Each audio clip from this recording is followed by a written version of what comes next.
मैं YouTube channel Jairam education centre में आप सभी का स्वागत है। वीडियो शुरू करने से पहले बता देना चाहता हूं कि यदि आप मेरे चैनल को सब्सक्राइब नहीं किए हैं तो सब्सक्राइब कर दीजिए और अपने दोस्तों के पास शेयर कर दीजिए। चलिए आज हम क्षेत्रमिति के एक प्रश्न बनाएंगे मैथ के। तो सबसे पहले देखिए, मैथ बनाने से पहले याद रखिएगा, कोई भी हो, जैसे कहा जाता है कि शहर में टाटा, बिजनेस में घाटा, जूते में बाटा, घर में घरवाली के और बाग में माली के बहुत बड़ा महत्व होता है। ठीक उसी तरह मैथ में बराबर का, संस्कृत में हलंत और विसर्ग का, हिंदी में खड़ी पाई इत्यादि का महत्व होता है। तो याद रखना कि अगर आप मैथ बनाते हैं, अगर बराबर नहीं देते हैं तो आपका पूरा ए टू जेड क्या होगा, गलत हो जाएगा। तो इसको हम ध्यान में रखते हुए चलिए बनाते हैं। सबसे पहला क्वेश्चन पढ़ते हैं। क्या लिखा है कि किसी बेलन के आधार की त्रिज्या 7 सेंटीमीटर तथा ऊंचाई 14 सेंटीमीटर हो तो बेलन के आधार का क्षेत्रफल ज्ञात कीजिए। तो सबसे पहले हम बेलन का फिगर बनाते हैं। आइए देखते हैं बेलन। देखिए ये हो गया बेलन। ये बेलन का जो होता है ये होता है ऊंचाई, और उसके बाद ये जो हो गया आधार हो गया। पढ़ते हैं। सबसे पहले हम देखते हैं कि क्या क्या दिया है, उसके बाद लिखते हैं। मैथ बनाने का सबसे आसान तरीका या यही खूबी होनी चाहिए किसी भी व्यक्ति में, जो दिया है यानी कि त्रिज्या, क्षेत्रफल, परिमिति जो भी दिया हो सबसे पहले उसको इंगित कर दे, लिख दे, उसके बाद बनाने का काम करें। तो सबसे पहले दिया आधार का त्रिज्या, आधार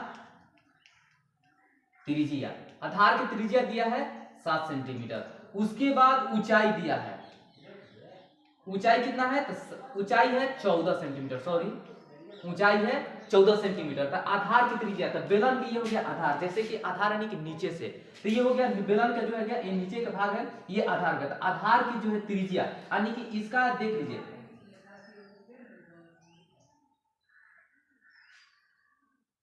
त्रिज्या कितना दिया है r, इसका दिया 7 सेंटीमीटर।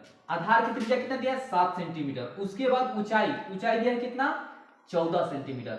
तो कह रहा है कि बेलन के आधार का क्षेत्रफल ज्ञात करें। तो सबसे पहले देखते हैं कि बेलन के आधार में किस चीज का फिगर बना हुआ है।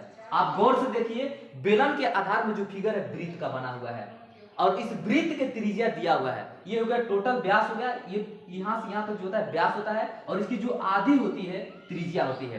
तो बेलन के जो आधार त्रिज्या यानी कि वृत्त के जो त्रिज्या दिया है कितना 7 सेंटीमीटर। तो आधार का क्षेत्रफल ज्ञात करें। तो बेलन के आधार का क्षेत्रफल सूत्र हम यूज करते हैं,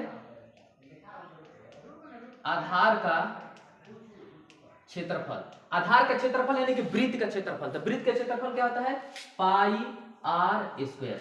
अब हम इसको मान बैठाते हैं। पाई का मान होता है 22/7। देखिए जब तक कहा ना जाए तब तक पाई का मान आप 22/7 ही रखिए। अगर 3.14 कहता है रखने के लिए तब रखें, नहीं तो आप 22/7 का ही प्रयोग करिए। तो पाई का मान हो गया 22/7। उसके बाद r का मान कितना है 7 सेंटीमीटर है, यानी कि r स्क्वायर के पावर 2, r कितने हाली 2 हाली। तो 7 गुणे 7, एक साथ से एक साथ कर दिया। अब हो गया 22 गुणे 7।